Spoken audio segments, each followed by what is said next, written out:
हरे कृष्णा, राधे राधे दोस्तों। आप सभी को पुत्रदा एकादशी की ढेर सारी शुभकामनाएं। आज की वीडियो में आप सुनेंगे पुत्रदा एकादशी की व्रत कथा। जो भी भक्त पुत्रदा एकादशी का व्रत करते हैं तो उन्हें इस कथा को भी अवश्य सुनना चाहिए। सावन मास के शुक्ल पक्ष में पड़ने वाली एकादशी को पुत्रदा एकादशी कहा जाता है।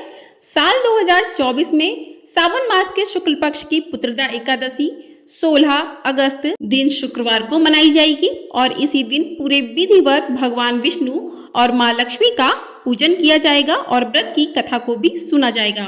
मान्यता है कि यदि संतान सुख से वंचित दंपति इस व्रत को करते हैं और विधि विधान से भगवान विष्णु की पूजा करते हैं, व्रत की कथा को सुनते हैं, तो उन्हें एक सुंदर संतान की प्राप्ति होती है और उनके घर में जल्दी ही खुशखबरी आती है। जिनके संतान है वो अपने संतान की सलामती के लिए इस व्रत को करते हैं। तो इस व्रत को करने के लिए आपको पुत्रदा एकादशी के दिन सुबह जल्दी उठकर स्नान आदि से निवृत्त होकर स्वच्छ वस्त्र धारण करें। उसके बाद आप अपने पूजा स्थान पर जाएं और वहां पर साफ सफाई करें। भगवान विष्णु का ध्यान करते हुए हाथ में पुष्प लेकर व्रत का संकल्प करें। उसके बाद आप शुभ मुहूर्त में भगवान विष्णु और माँ लक्ष्मी की पूजा करें। तो इसके लिए आप एक साफ चौकी लें, उस पर पीले रंग का वस्त्र बिछाएं, उस पर भगवान विष्णु की प्रतिमा को स्थापित करें। प्रतिमा को आप गंगा जल से अभिषेक करवाएं, पंचामृत से अभिषेक करवाएं। उसके बाद धूप दीप नैवेद्य अर्पित करें। आप कलश की स्थापना भी कर सकते हैं।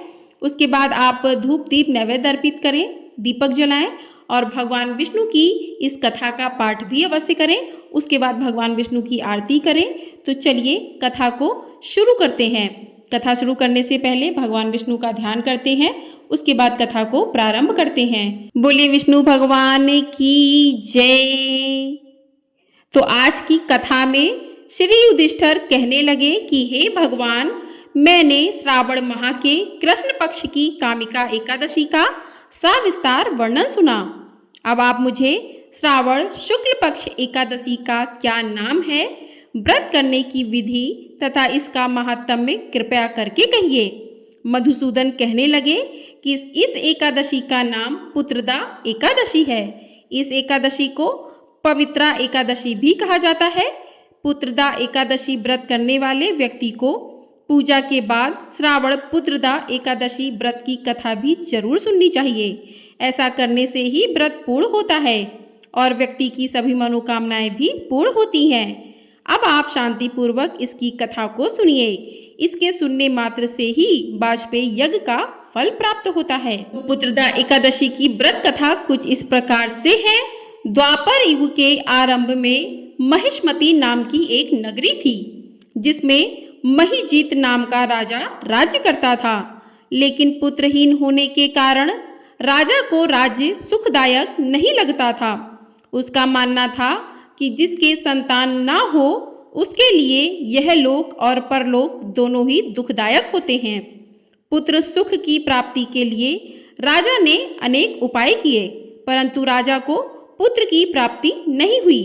वृद्धावस्था आती देखकर राजा ने प्रजा के प्रतिनिधियों को बुलाया और कहा कि हे प्रजाजनों, मेरे खजाने में अन्याय से उपार्जन किया हुआ धन नहीं है, ना मैंने कभी देवताओं तथा ब्राह्मणों का धन छीना है। किसी दूसरे की धरोहर भी मैंने नहीं ली। प्रजा को पुत्र के समान पालता रहा। मैं अपराधियों को पुत्र तथा बांधवों की तरह दंड देता रहा। कभी किसी से घृणा नहीं की, सबको समान माना है। सज्जनों की सदा पूजा करता हूँ। इस प्रकार धर्मयुक्त राज्य करते हुए भी मेरे पुत्र नहीं है, सो मैं अत्यंत दुख पा रहा हूँ। इसका क्या कारण है? राजा महिजीत की इस बात को विचारने के लिए मंत्री तथा प्रजा के प्रतिनिधि वन को गए। वहाँ बड़े बड़े ऋषि मुनियों के दर्शन किए। राजा की उत्तम कामना की पूर्ति के लिए किसी श्रेष्ठ तपस्वी मुनि को देखते फिरते रहे।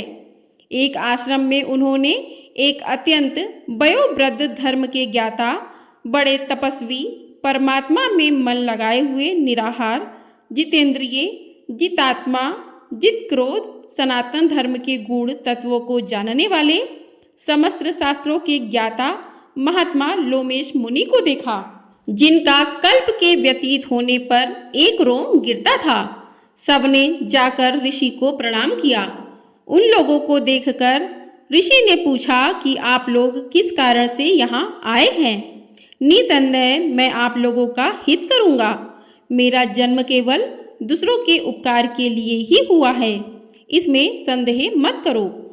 लोमेश ऋषि के ऐसे वचन सुनकर सब लोग बोले, हे महर्षि, आप हमारी बात जानने में ब्रह्मा जी से भी अधिक समर्थ हैं, अतः आप हमारे इस संदेह को दूर कीजिए। महिष्मतीपुरी का धर्मात्मा राजा महिजीत प्रजा का पुत्र के समान पालन करता है, फिर भी वह पुत्रहीन होने के कारण दुखी है। उन लोगों ने आगे कहा कि हम लोग उसकी प्रजा हैं, अतः उसके दुख से हम भी दुखी हैं। आपके दर्शन से हमें पूर्ण विश्वास है कि हमारा यह संकट अवश्य दूर हो जाएगा, क्योंकि महान पुरुषों के दर्शन मात्र से अनेक कष्ट दूर हो जाते हैं। अब आप कृपया करके राजा के पुत्र होने का उपाय बतलाएं।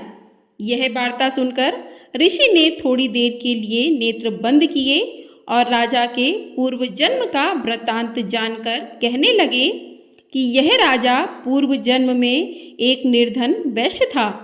निर्धन होने के कारण इसने कई बुरे कर्म किए। यह एक गांव से दूसरे गांव व्यापार करने जाया करता था। एक समय जेठ मास के शुक्ल पक्ष की द्वादशी के दिन मध्याह्न के समय जबकि वह 2 दिन से भूखा प्यासा था, एक जलाशय पर जल पीने गया। उसी स्थान पर एक तत्काल की ब्याही हुई प्यासी गौ जल पी रही थी। राजा ने उस प्यासी गाय को जल पीते हुए हटा दिया और स्वयं जल पीने लगा, इसलिए राजा को यह दुख सहना पड़ा। एकादशी के दिन भूखा रहने से वह राजा हुआ और प्यासी गौ को जल पीते हुए हटाने के कारण पुत्र वियोग का दुख सहना पड़ रहा है। ऐसा सुनकर सब लोग कहने लगे कि हे ऋषि, शास्त्रों में पापों का प्रायश्चित भी लिखा है, अर्थात जिस प्रकार राजा का यह पाप नष्ट हो जाए, आप ऐसा उपाय बताइए।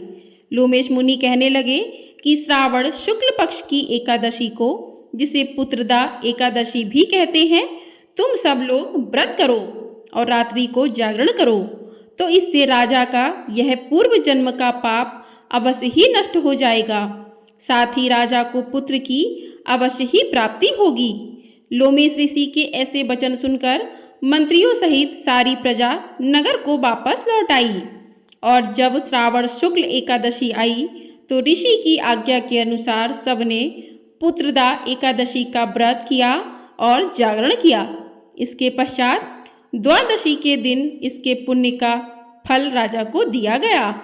उस पुण्य के प्रभाव से रानी ने गर्भ धारण किया और प्रसव काल समाप्त होने पर उसके एक बड़ा तेजस्वी पुत्र उत्पन्न हुआ। इसलिए हे राजन, इस श्रावण शुक्ल एकादशी का नाम पुत्रदा पड़ा।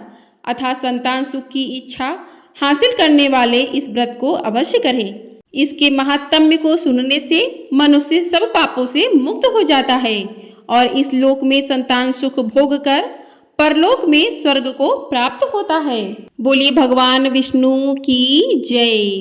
तो इस प्रकार से पुत्रदा एकादशी की व्रत कथा पूर्ण होती है। उसके बाद भगवान विष्णु की आरती करें। आरती करने के बाद क्षमा प्रार्थना करें। तो चलिए आरती शुरू करते हैं।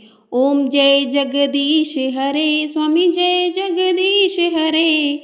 भक्त जनों के संकट, दास जनों के संकट क्षण में दूर करे। ओम जय जगदीश हरे। जो ध्यावे फल पावे, दुख बिन से मन का। सुख संपत्ति घर आवे, कष्ट मिटे तन का।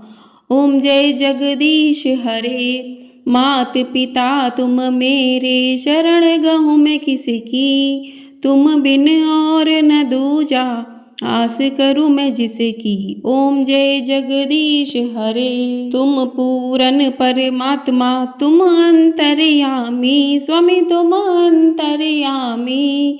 पार ब्रह्म परमेश्वर, तुम सबके स्वामी। ओम जय जगदीश हरे। तुम करुणा के सागर, तुम पालन करता। स्वामी तुम पालन करता, मैं मूरख फल कामी, मैं सेवक तुम स्वामी, कृपा करो भरता। ओम जय जगदीश हरे, तुम हो एक अगोचर, सबके प्राणपति, स्वामी सबके प्राणपति।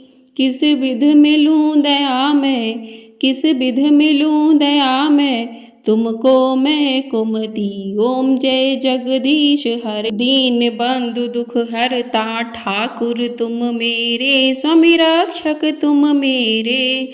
अपने हाथ उठाओ, अपने शरण लगाओ, द्वार पड़ा तेरे। ओम जय जगदीश हरे, विषय विकार मिटाओ, पाप हरो देवा, स्वामी कष्ट हरो देवा।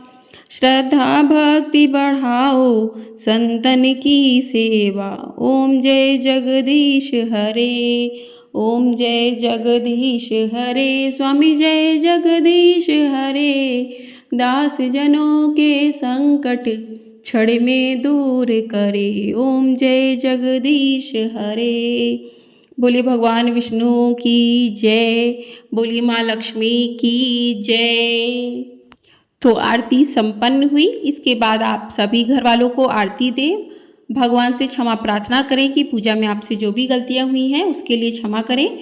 और इस प्रकार से आपकी पूजा पूर्ण होती है। उसके बाद आप रात्रि में जागरण करें, भगवान विष्णु का नाम लेते रहें, विष्णु सहस्त्र नाम का पाठ करें।